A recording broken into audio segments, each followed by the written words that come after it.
How big can I get my heart to be? Thought Media Network proudly presents How much love can I get flowing out of me? The Real Talk Sisters. Deep, unfiltered, soulful conversations with Reverend Dr. Pjae Stanley, Reverend Kim Andrews, and Reverend Melinda Wood Allen. How big can I get my heart to be? Join us for Real Talk on Real Issues. Tuesdays, 2 p.m. Central, 1 o'clock Mountain. And now, let's join the Real Talk Sisters. How big can I get my heart to be? All right. Welcome, everybody. Hi, Welcome. Oh, man. Thanks for coming. I'm going to go ahead and start this show off today with a poem, and then we'll talk about how that comes into play with what our topic today is, which is enriching life through spiritual practices. And so this poem is from someone that I've recently discovered. I don't care for poems. I'm not a poet, and I don't care for that. But this woman and her poems just brings me to my knees. And this one is called Snuggle. Stop trying to have an extra deep conversation with the universe. Stop trying to make it all meaningful and force a connection. Just admit it. Things have been a little awkward lately. So let's just get honest. All you and the great mystery want to do with each other is curl up close and warm in a fetal position together and snuggle.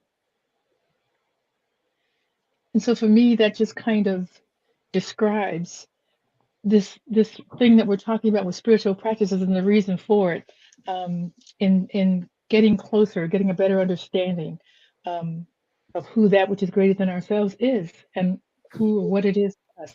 So I'm Reverend Dr. Pjae Stanley. I'm glad to be here today. I'm the Senior Minister of Harmony Spiritual Center in Fort Worth. and I'm Kim Andrews. I'm the spiritual leader at Unity Saxe out in Saxe, Texas. And I am Melinda Wood Allen, and I am the senior minister at the Church of One Love in Dallas, Texas. Yes. So, when I was looking at this topic, I think, Kim, you talked about it, or whichever one of us brings it. It's hard to remember who brought what, but I thought, what does it even mean? Like, maybe we ought to just start off by defining what we're talking about. What are spiritual practices anyway? And what's the reason for them? What are you guys thinking? So I was just thinking earlier as when we were just starting, I haven't always had spiritual practice. Probably that started in my 30s when I started meditating. And that was all of my practice at the time. And it has expanded since then. And I find as my life changes and as I change, as I grow and evolve, my spiritual practice changes and deepens. Yeah. So it's actually a living document, I guess you could say. And sometimes I change my practice 1 week to the next because I may have different needs. Something else may be going on in my life, and there may be something I need to add or subtract from my practice. So I would say, my spiritual practice is anywhere from meditation to yoga, just reading, perhaps, time in nature. Sometimes it's gardening. Sometimes it is singing. So it varies for me. And I would say my spiritual practice really became something that I use to enrich my life. Maybe it's been 10 years or more where it was just really a conscious effort to have something that I do and to focus on it and to know that it is something I need on a daily basis, especially as I get busy. And the busier I am, the more I need to be in my practice. It used to be that I could say, I'm busy today, I can't do it. But that never served me. It's the busier I am, actually the deeper and longer my spiritual practice has needed to be. Exactly. I concur. What were you going to say, Melinda? Well, yeah, the point of spiritual practice is that I'm not naturally good at it. So I have to have a lot of practice, that we are what we are. We are, however you want to phrase it, we are love in expression. We are the divine in expression, but the nature of human existence is that we forget that. Yeah. And Constantly. anything we can do to remember, it's really just like practicing music or practicing anything else. Yeah. If you want to remember the words, if you want to get good at it, you have to practice it. Mm-hmm. And so how do I practice remembering who I am so that I can think as who I am, so that I can speak as who I am, so that I can behave from that place of knowing who I am. Otherwise, I'll think I'm just this ill-tempered human who thinks she knows it all and go around speaking and acting that way and reaping the rewards of that. Exactly. God exactly. So yeah, it's the things. My daughter and I were talking about this morning. It's the things that I do in order to feel completely myself, so that I can act from my best self during the day. They're the tools I use. Exactly, to do that. You talking about Kim, when when you first started doing it, and I remember exactly when I committed to a spiritual practice, and it was that of meditation. And I've since learned there's lots of other things that I want to do, but for me it was in 2005, and I was in Vietnam, and I was just tired of. I had a great time. I was having a good time. I liked the work that I was doing. But I wasn't loving it. There wasn't a lot of joy in my life, and I wanted to reintroduce my music into my life. I hadn't done music, and in fact, my husband at the time didn't even know I could sing.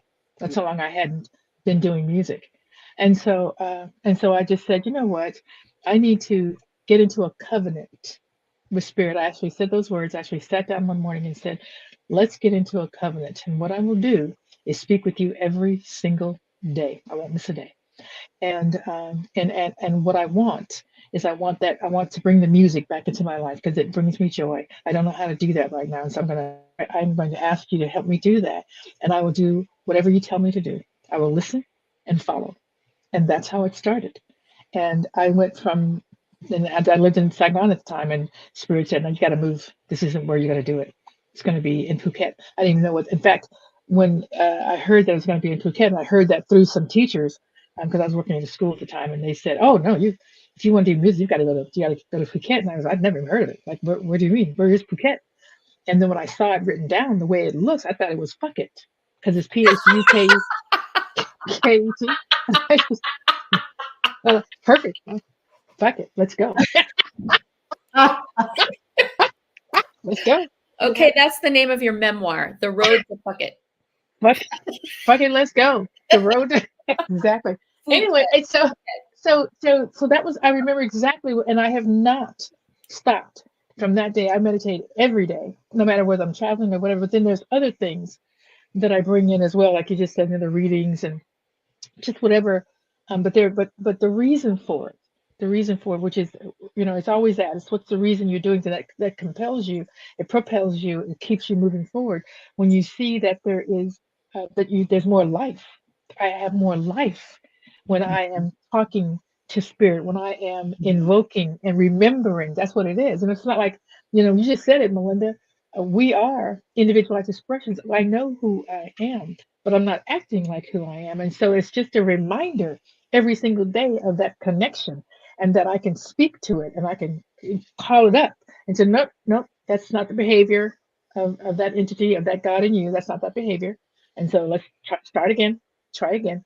And there's so many others, but that was the beginning spiritual practice that brought me into so many other things, was meditation. Yeah, I think mine really, I started cultivating spiritual practice when I realized that my relationship with God was more than just something I did on Sunday morning for an hour and a half in church. and that it became, I realized it was becoming my life. It was who I am.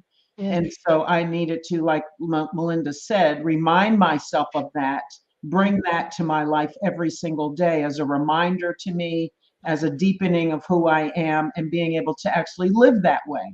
Exactly. And it wasn't just about sitting in church on Sunday, Yeah. and listening to something and then going home, and then it's done until the next Sunday. Right, right, right.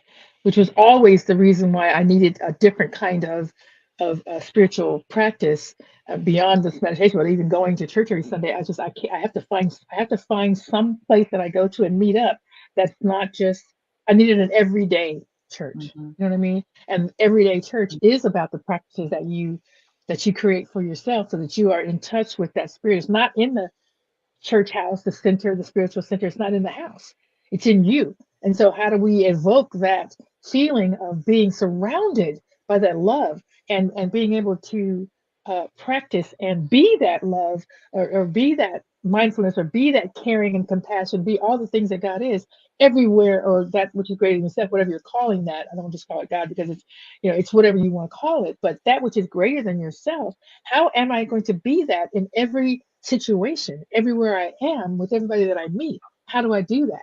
And so there's so many other practices, because I can't just sit. You can't sit and meditate all day. That, you can't do that. There's many other things that we get to do. That is a spiritual practice that reminds us of who we are. And I think that other people around us, that's not why we're doing it, but it does encourage other people around us to see that in us, and particularly as spiritual leaders, that we have, that we're embodying those characteristics of spiritual self. And you can't embody Yeah. them if you don't practice them. You just simply can't. Yeah. You simply can't. And it's a toolbox. I was looking at something the other day, and it said, "Oh, what's in your spiritual toolbox?" And I like that, because there's so many things. Melinda, every time we get together, whether it's when we get together for our girls' trips, or whether we decide that we want to have, we had that. Well, I think we called it the bad women. Well, it was something we had, some conference we had, the three of us put together with some for women, and whatever it is, you always put together an altar.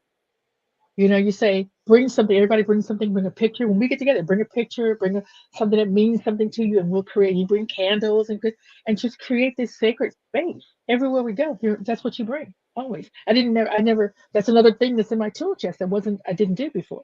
Yeah. And So, the sacred space is us. It's with us. We don't create it by making an altar, but an altar is a remembrance of that. It's a way it of. is a reminder. And Exactly. also, what I find is that,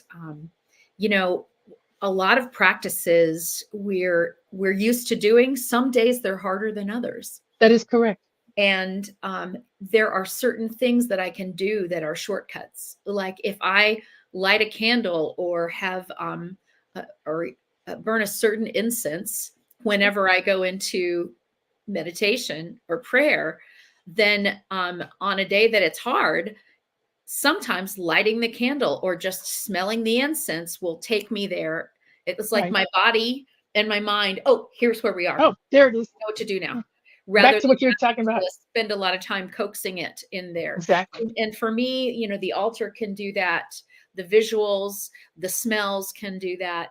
And often, music can do that. If I can't find another way in, if I realize, well, I'm sitting here reviewing my laundry list. I'm not Looking up my Walmart list when I pick up at Walmart. Right. Yeah, exactly. Then singing, chanting, Yeah. a chant will get me there. So Yeah. that's part of my spiritual practice. Then I don't do everything every day. No, I do no. Whatever's necessary, whatever's needed that day. And a lot of people journal, and I don't often journal, but sometimes there are things in my mind, and I need to speak to God about it. I write it. So I have a book by my bedside. I don't use it every day, but just when meditation's not working, and I'm just okay. What's going on? Let me just start writing some stuff out. Just start writing and see what shows up on the page. So I mean, just so many things in our tool chest and our toolkit that we get to use to remember and remind us of who we are and the power that's within us. And and as you say, it is a practice all the time. I started writing letters to God when I was I think I was 12. It was either 11 or 12. And just because there was so much going on in my family, in my house, there Sure. was so much pain, and there was nobody that I could talk to, because the people who were supposed to be the ones I could talk to were the ones causing the pain, Exactly. Weren't or, available. Mhm. or condoning the conditions that allowed the pain to continue. And so I started writing letters to God, and they were, you know, please God, help me. Why is it this Help way? me. Why is it this Right. way? What can I do? And a lot of it was, how can I do this better? What am I doing wrong? But still, it got the dialogue going. Right. And now, this many, 40 something years later, or I will occasionally, if I'm just really I don't even know what I think. You ever have somebody ask you a question and you're like, I don't know. no idea what the answer to that is. I don't know. But I'm the only one who could possibly know the answer, but I don't know it. Right. I'll write a letter to God, Yeah. literally, dear God, da, da, da, Dear da, God, da, what da, am I thinking? What's on my mind? I will write from God, Right. dear Melinda. Sweet Melinda. Melinda, here's the My thing, love. because all the wisdom is already in you, but Is. by taking myself out of the Melinda seat and putting myself in the God seat, in the higher self seat, in the love Yes. seat, whatever you want to call it, I find that that's sometimes just I get to the wisdom of Absolutely. me Yeah. just by changing chairs, stopping sitting in the Melinda writing a letter chair and starting to sit in the little baby honey sugar baby darling Melinda. Really. Come on, Honey. now. Now Sweetheart. come on. Now come You on. already know. You know, You are. and You I already love know. you, and it's okay. It's suddenly Yeah. I know the answer, and Exactly. I'm getting it from myself, but that's just a tool. It's just a way in. They're all just Exactly ways in. correct. That's exactly what they are. They're ways in. They're ways in. I found this quote earlier today as thinking about this topic. It's from Marianne Williamson. It says, the goal of spiritual practice is full recovery, and the only thing you need to recover from is a fractured sense of self. Yes. And I know that's what spiritual practice has done for me and continues to do. That's where, in those moments, in those times, whether I'm singing, praying, in meditation, whatever it is, that I learned to love myself fully, that I realized who I truly was, that I learned to love those parts of myself that perhaps I was ashamed of, or Yes. that I Yes. found difficult to love, those parts of me that I thought, oh, okay, I'm not proud of this, and yet was doing what I knew to do at the time. Correct. And so a lot of that, those messages from the divine, from God, came in those moments in spiritual practice. And that's where I really discovered my self-worth, my true self-worth.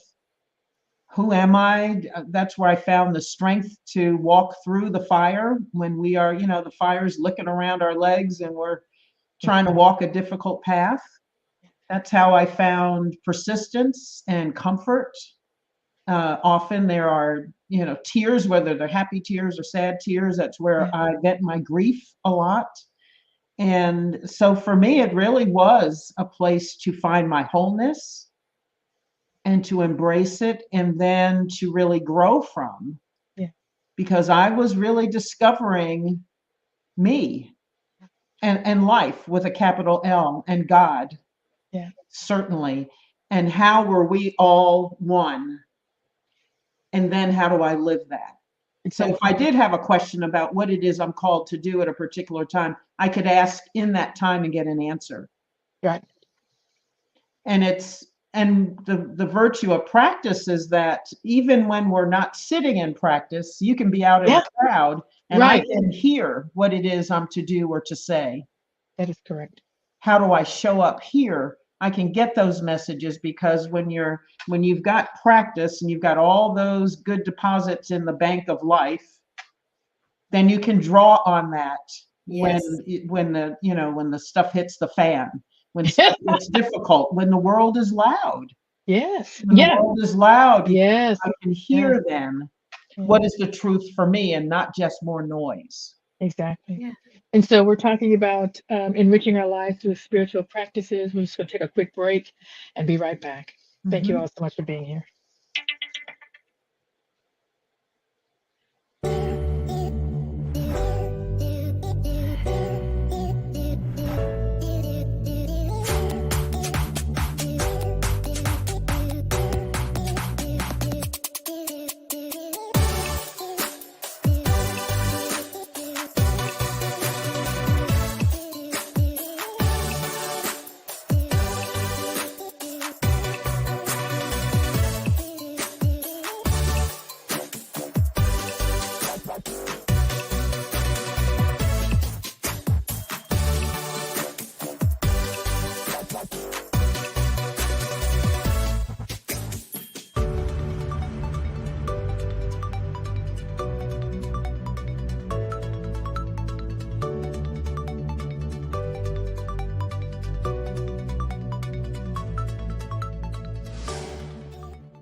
right.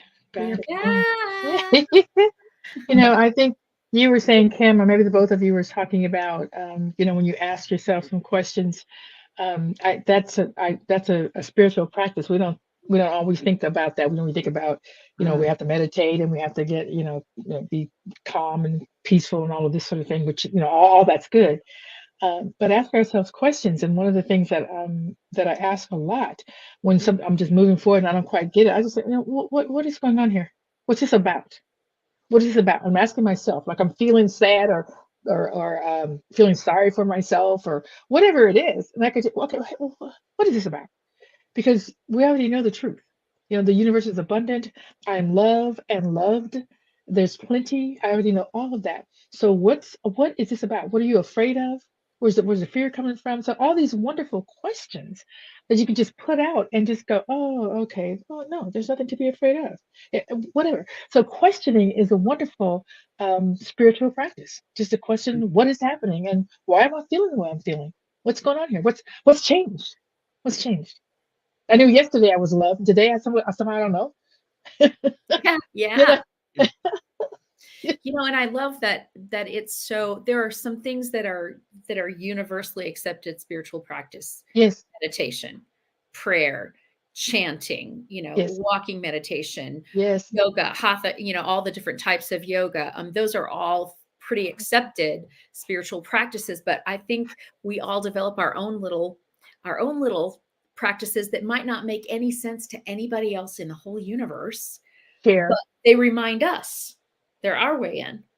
So my question is, what's your weird little secret spiritual practice that works for you, but that maybe nobody else will know about? Yeah. So that whole, for me, that whole questioning thing and that demanding thing, that happens all the time when I'm just walking, I'm just going, something is crazy. I'm going, all right, what's happening, George? What's this about?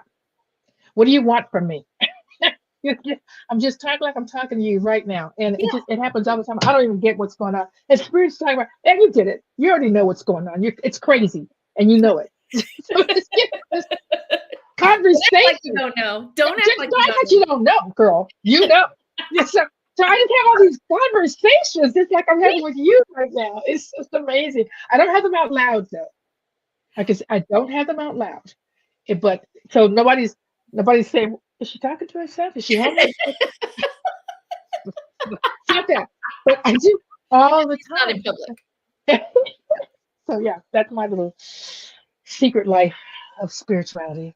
What the hell is going on right now? And then Spirit always goes, well, you tell me, what is going on? What are you doing? So. I love that. That's awesome. I actually haven't done it in a while, but there was a time when I think it was, I'd had a number of deep losses. A number of people in my family died. There was one year where probably someone died every other month. Oh my. Whether there's a cousin, an aunt, my godparents, somebody. And it was just a tough year. It seemed like once I was able to take a deep breath and my chest stopped feeling tight because of one loss, somebody else would die. Yeah. And I really had trouble staying, finding joy, as Pjae said earlier. And so I started just playing any kind of music which kind of moved me, and I would shut myself in the bedroom by myself and I danced. Yes. And sometimes wept. And I think there was something moving through my body. I think because I was very restless, there was so much grief and so much emotion. And it's not even something I told my husband about, but it was something I just started doing. I remember sitting in the chair and really just feeling stuff kind of, you feel it rolling around inside you. Yes. Yeah. You know it's getting ready to hit. And I thought, oh my gosh, I gotta get out of this chair. I either had to walk or do something. I remember, and I had music playing, and I remember standing up and I just started moving. And like 5 minutes in, I thought, all right, this is weird. What am I doing? However, it was cathartic. Yeah.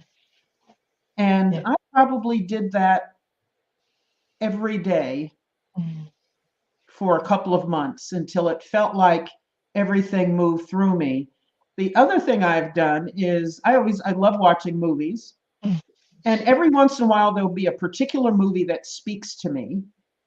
And the last time that was, and I was watching the movie Secretariat, the last 6 minutes of the movie when Secretariat is running the Belmont and wins in 31 lengths. For some reason, that race did something to me.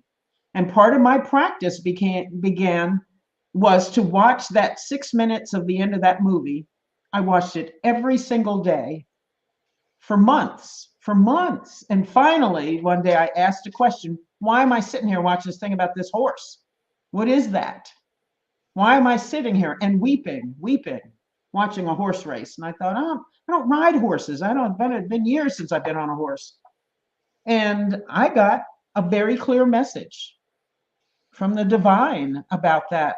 And that movie was definitely a message for me, that 6 minutes.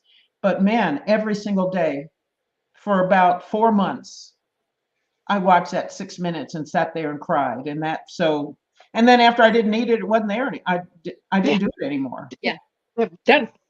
But I was running back to that movie like it was like Saving in you. my DNA. It was saving your life. Yeah. Seems to be saving your life. It did something very specific for me. And so I think it's important to trust when we get things like that. And so I think, ask questions and trust. You feel something, you're inspired to do something, follow it through. Just do it. Yeah. Just do it. Don't question why, or it might, or judge it, that it might be silly. And maybe it is. Maybe it looks Maybe it looks stupid, but it doesn't to you. It's obviously my motto is always save yourself, do what you got to do. I love that. Save yourself. I like it. Save yourself. Yeah, I like That's beautiful. And there's so much precedent for dancing. I grew up in the Church of Christ where it was a sin to dance. The big joke was the reason Church of Christ people won't make love standing up is they're afraid God will think they're dancing.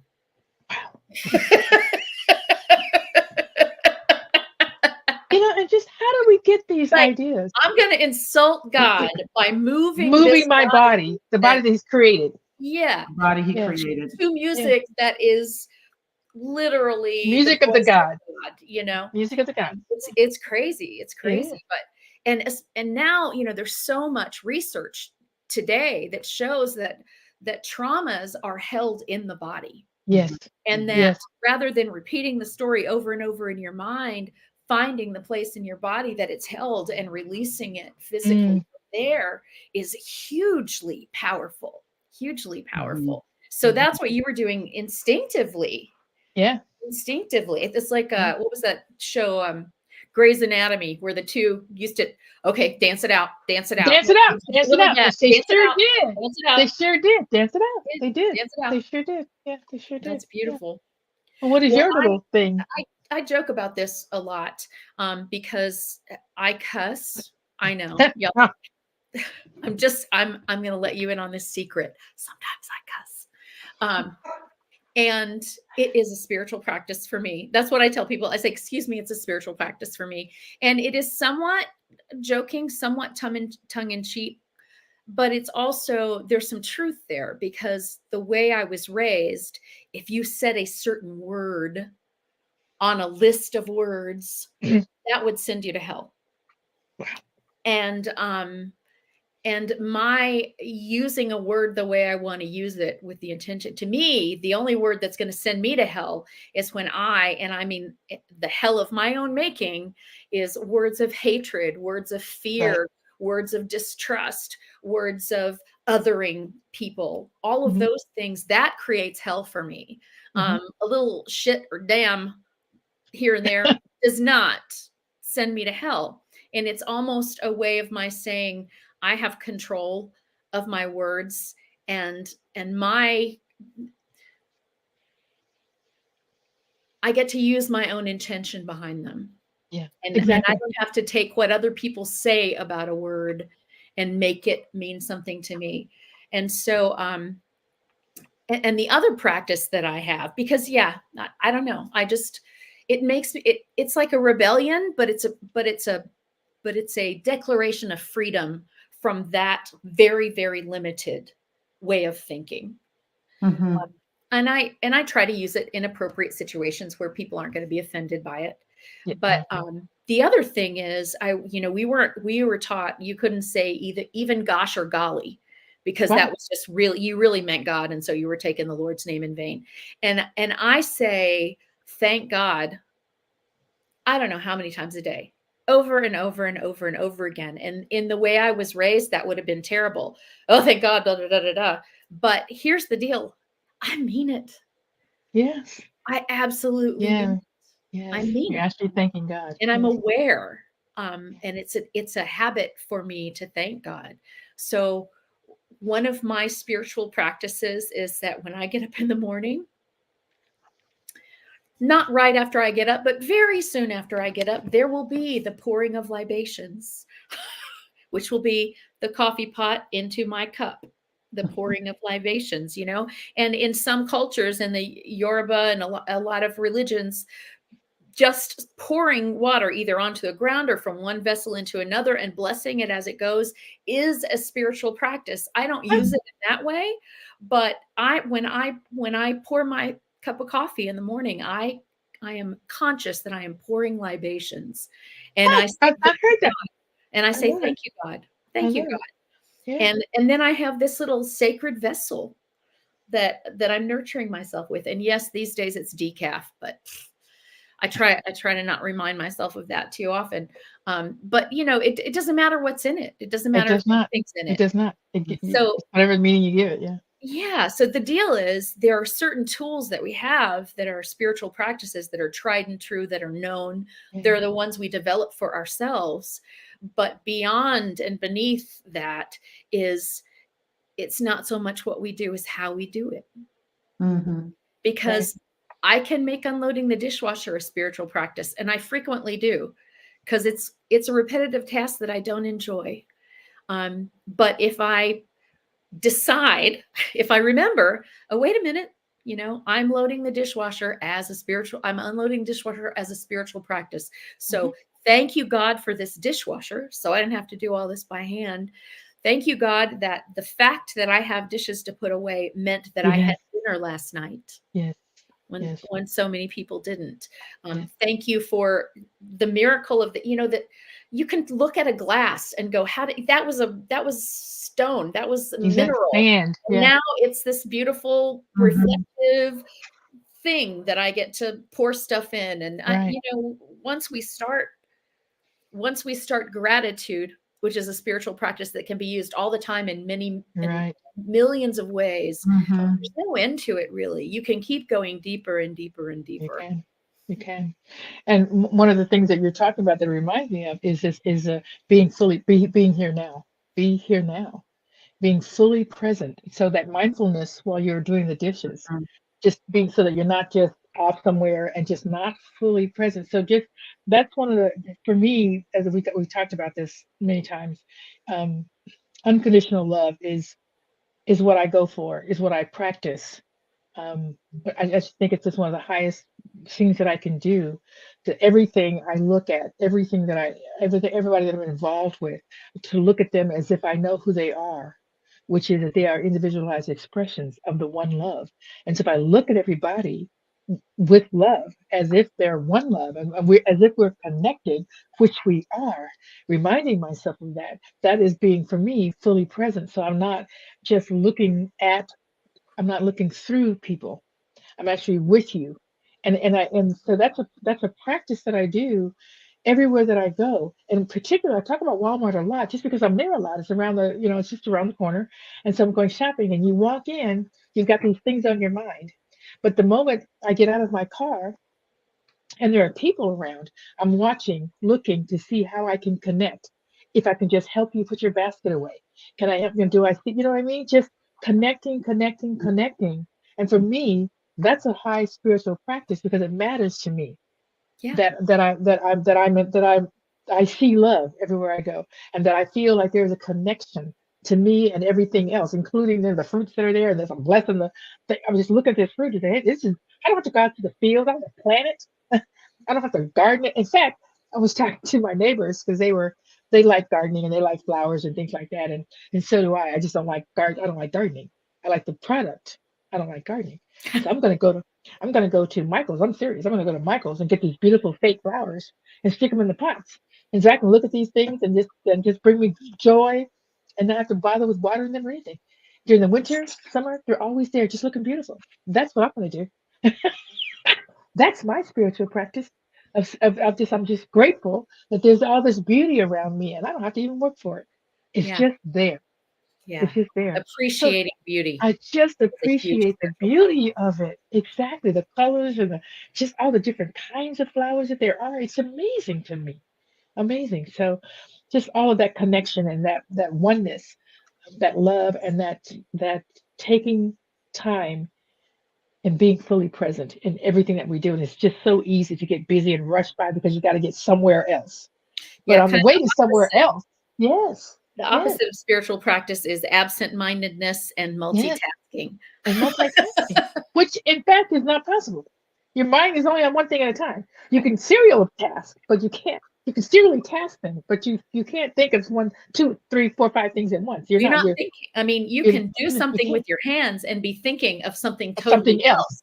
Correct. Yes, and Yeah. that's if you're somewhere else besides where you are, Exactly. then you ain't here. Then you ain't here. So be here That's now, deep. baby. Be here now. So Kim, Right. I know you have to leave in just a few minutes. Is there as we go on break, before we go, is there something else you would like to Yeah, good idea.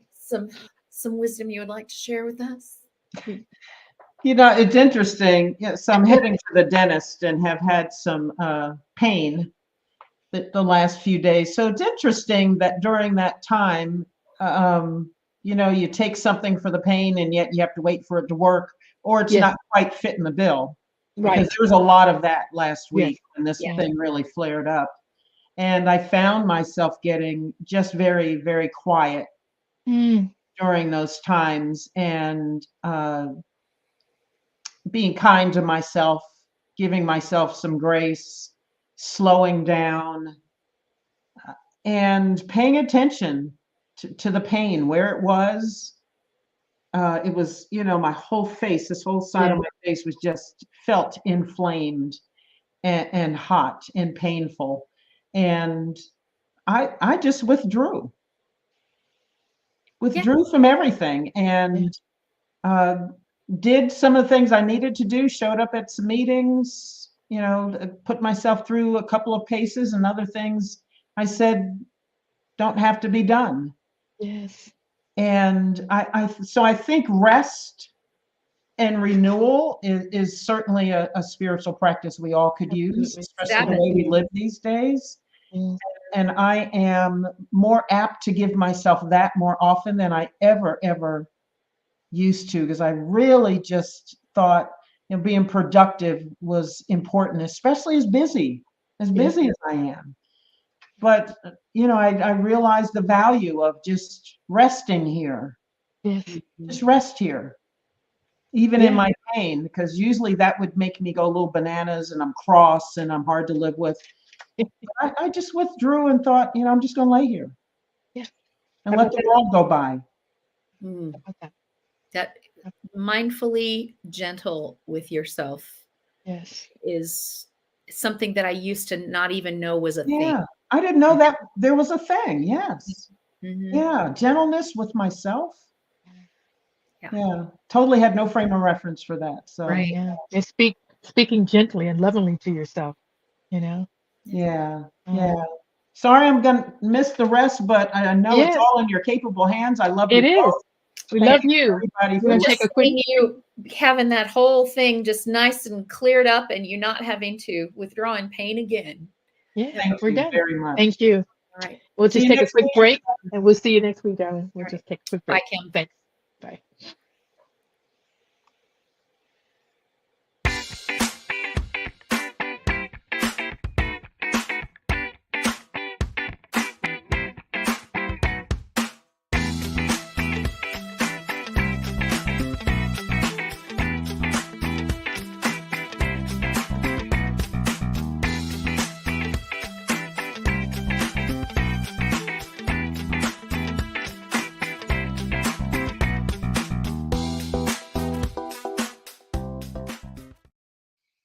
All right. Hey, we're back already. Yay!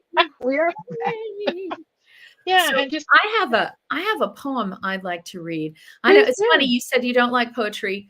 Yeah, Poetry is one of my ways in. Now, there not you all go. poetry, but this is a poem by Mary Oliver, whom I Okay. just adore. She writes so much about nature usually, but the poem is That called name is familiar to me. So yeah. even though I don't know poetry, that name Mary Oliver is a familiar name. Maybe it's because of things you've done. So Yeah. this poem is called Praying. It doesn't have to be the blue iris. It could be weeds in a vacant lot Mm, or a few small stones. Just pay attention. mm, Then patch a few words together and don't try to make them elaborate. This isn't a contest, but mm. the doorway into thanks and a silence in which another voice may speak. Beautiful. Don't try to Beautiful. make it fancy. No. Don't call it a prayer and now it has to be fancy. Exactly. Allow your heart to speak. Allow your Or heart to speak. Pay attention. Ooh, pay attention. pay attention. And one of the things, I mean, I have very short prayers. I mean, I just like, what is this about? What's mine to do? I've done what I can do. Back to you, Bob. Yeah. I have, I have little short prayers like that all the time. It's like, hey, it's on you. You know what, you know what's going on. You know what's in my mind. You know what I need. I don't need to have a long prayer. Just fix it, Yeah. or Yeah. let me know what I need to do. Show me what I need to do Show about what I need to do. And so I love the whole thing about, being thankful and grateful. That is such a huge spiritual practice, and just being grateful for everything in every, not waiting. I'll be grateful when. No. That's not how it works. If you look around, I don't care what your circumstances are. Number one, if you are in this country, if you live in America, and yeah, it's got problems. It's got problems. But if you travel around the world, you will come back here kissing the ground. That we have options. That is designed. Now it doesn't work well all the time, but it's designed so that we can actually speak and have free speech and tell them when we're not happy with stuff, and vote and take and vote things in or out. That to me, just the luck of the draw in Yeah. where you are born. People talk about that. People talk to me about the new thought, people who are critical, who don't really understand the laws of the universe and things like that. Well, so you're saying that the people that are hungry someplace else, all they got to do is, no. We're not comparing. The laws work everywhere. The laws work everywhere around just because my circumstance is different than yours doesn't mean that the laws work differently. They don't. And what is. You can't change what is. You talk about the people um, that were in the concentration camps. Did they want to be there? Could they just do the law of attraction or whatever and get themselves out? No. But they could make the most of any situation that you're in, the best you can, so that you have peace of mind no matter what is happening to your body. You know this for sure. They can't take your heart. They can take your physical heart, but they can't take your actual heart, You who know you are. what I always say to my congregation when they get all up in, because that's probably the question I get asked the most, All the time. the division and the political unrest, and Right. well, how am I supposed to love that person? Right. And my answer is always, it doesn't matter what it looks like out there. Hate Doesn't. never wins until the moment that you let it win in you. If you allow hatred out there by anybody, toward anybody, to make hate come into your heart, then yeah, hate has won in that moment. But until that moment, it has not and cannot. If you don't let it win, it doesn't. It Period. doesn't. And here's the thing for me, That's a big spiritual practice to it's say, huge. I will not give in to hatred. It doesn't matter what you do. Yes, it triggers me. Yes, I don't like it, but I refuse to give you my soul by hating you. I will give my love to the best of my ability. And when I can't give love anymore, I'll go, okay, God, you're going to have to love him because I can't right now. I'm done. You I'm do done. it. You do Yeah. it. Yeah. You got to do it. And it's one of the things that, because I'm talking about unconditional love, and people have a hard time with that. How do you love the murderer, or certain political figures or whatever it is? These are circumstances. You're talking about circumstances. I'm not talking about circumstances. I'm talking about looking beyond circumstances. I'm talking about looking beyond behavior. Because when we do that, we're allowing ourselves to judge. You don't know what that person has gone through. You don't know the pain in their heart. You don't know what got them to act this way when they believe that this is how they're going to be saved. And this is so if you can look beyond that, beyond the behavior that's showing up and think, what in the world happened to you that you don't know that love is powerful? And then you love them. You love for them You because have you know that passion. you have You compassion for have them. compassion. Exactly, exactly. And so that's the compassion again is just another spiritual practice of compassion and seeing and being non-judgmental. We don't have the right to judge. And We don't have the right. We don't know. we never will know those We circumstances. will never know. Have to figure it out. We don't have to We go, don't. oh, well, probably this happened and this No, happened. And this no, I don't have to figure it out. We No, don't have to I go can just into that. assume. It's like I can assume something happened. what I know is that nobody ever picked up a gun and shot somebody else because they felt loved and good about themselves. Okay, that's what I know. Nobody what I know. ever attacked someone else verbally because they were feeling Right. like I am a child of God who deserves all good. You Right. know, it I doesn't know happen. that for sure. When Yeah. we know who we are, we behave from that. And so everybody who's not behaving from that has forgotten who they are. And some of them have buried it so deeply that they don't even know, they don't even have an inkling that they've forgotten. And so what that calls for is if I have any chance of reminding them, that's what I do. Right. So attacking back with hatred, attacking back with negative words, attacking back with whatever, just perpetuates that idea of them not remembering who they are. But if I Exactly. can have a moment of remembering who I am and extend that grace, then perhaps, and it's none of my business. It's not my business. I'm not doing it for that. Yeah, I'm not doing it to get a Only, reaction it's to only my change it. business that Exactly. I do that. It's not Exactly. my business how they take it. It's Exactly. my business Exactly. to be that to the Exactly. best of my ability. Right. Because it's what we claim, what we want. I want to know, I want to be God. I want to know God. I want to see God and everything. Well, then that's what I got to do. That's I what got to know do. God, be God, see God. I have to do it. It's not to easy. be that. And so, just and it's anyway. So that and so and the other practice you were talking about gratitude and being grateful and thankful and all that. But a really huge practice that a lot of people have a difficulty with, myself included, but it has to happen, is forgiveness. Oh That is gosh. that's such a huge spiritual practice. And everybody practicing forgiveness and letting go of your story. Letting go of your story. Let that go. That's telling that story over and over again. The story is not going to change. It's like watching the same movie over and over again. The movie can't change. No. You got to start to watching a different movie. Yeah. You can't. That's the only thing that's going to happen. So when we look at practices that are and all the spiritual practices are for us. They're for you individually, so that you can begin to remember who you are everywhere you go, that you're a child of God, that you're loved, and that's what these practices do, create a relationship between you and what is true, between And you and your true self.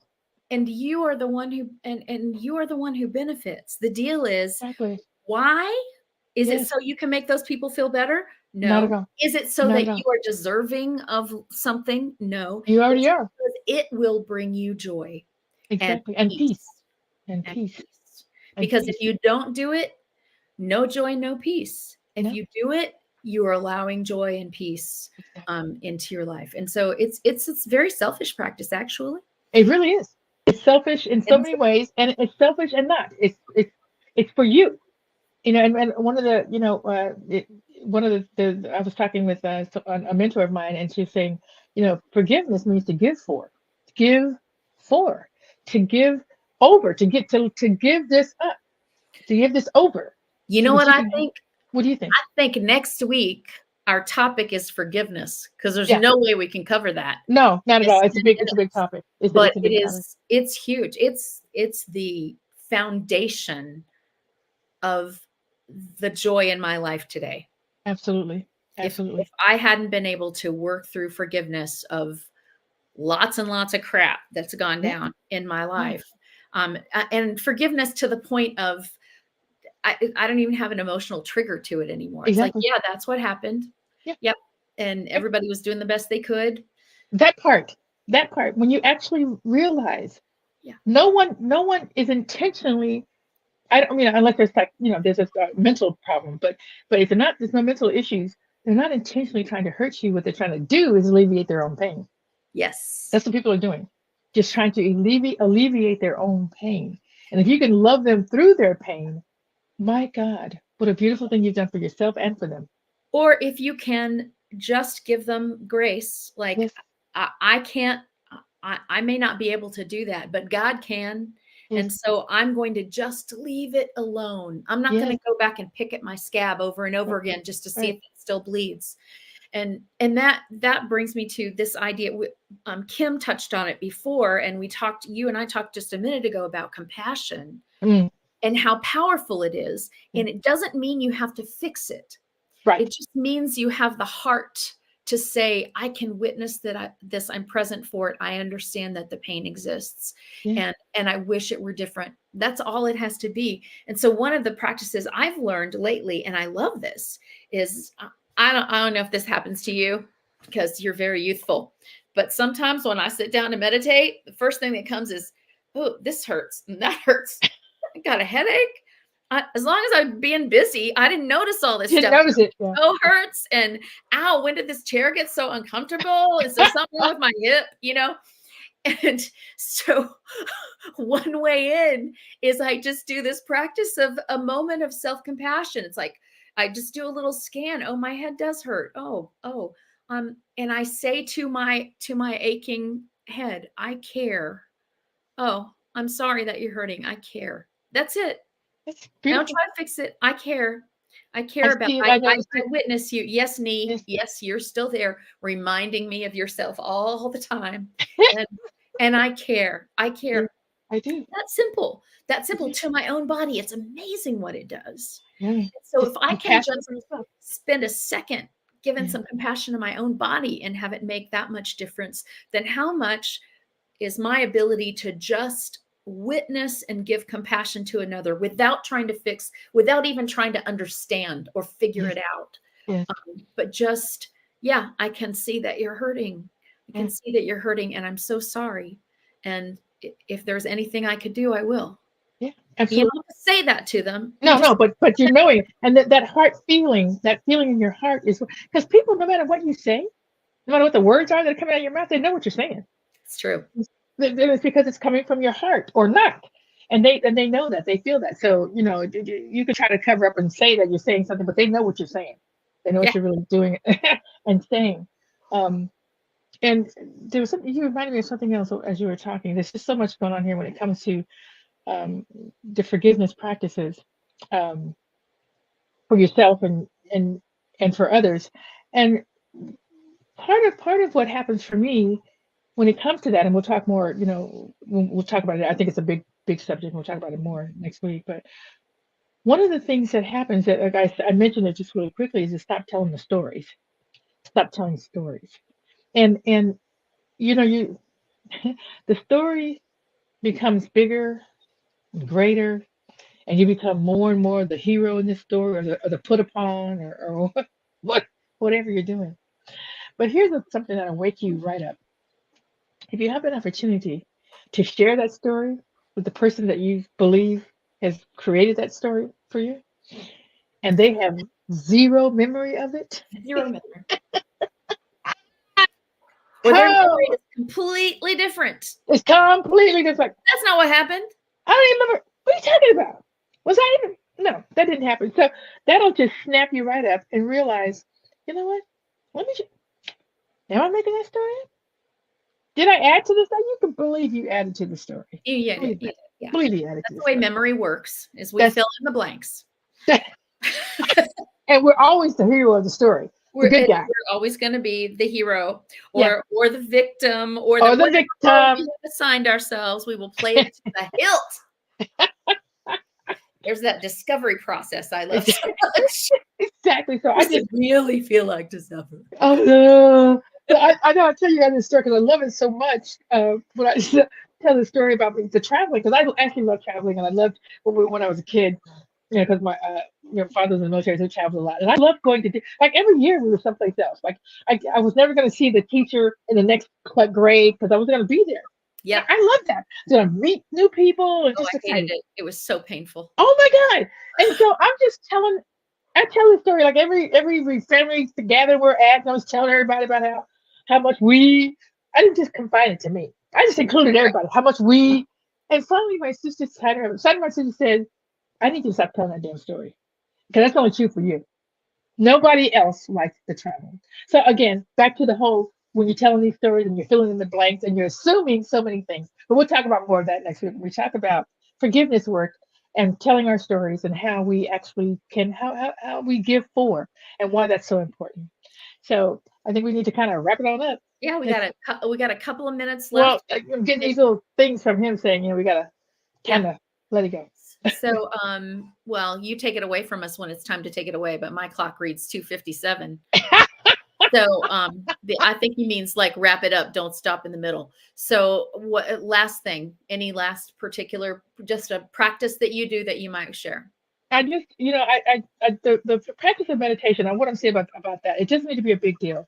It doesn't have to be 30 minutes, 50 minutes. It doesn't have to be anything. Just 1 minute of just quiet and connecting is a meditation. So just don't make everything so difficult, is what I was going to say. Don't make these practices difficult. Make it easier on yourself where it works.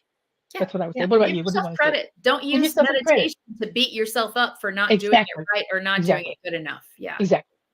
What do you want to say? One of my favorite practices is that if my head is full and I can't get it unfull, I go on a walk and I say over and over again in rhythm with my footsteps, reveal yourself to me. Reveal yourself to me. Reveal yourself to me. And then what I notice is that just that mantra crowds out all of the blah, blah, blah, going on.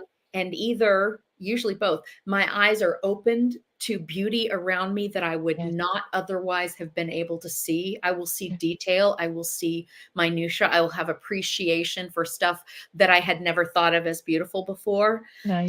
Or God will be revealed within me through a loving thought, a compassionate idea, a moment of grace and self-forgiveness, a moment of, an aha of some kind, that when I say, reveal yourself to me, and I really mean it, and I'm going to listen and watch, then God, love is revealed to me every time.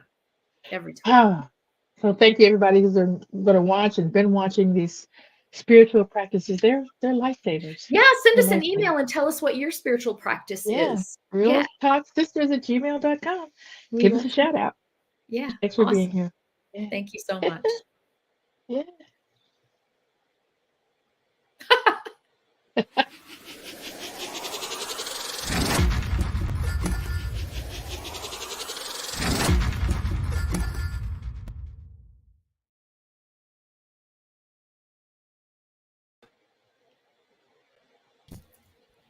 Awesome. All right. Awesome, side. Oh, excellent as always. Thank you. Yeah. That was fun. It was fun. Well, and so we have our title for next week. We're going to be talking about. Let's call it the miracle of forgiveness. The miracle of forgiveness. I like it.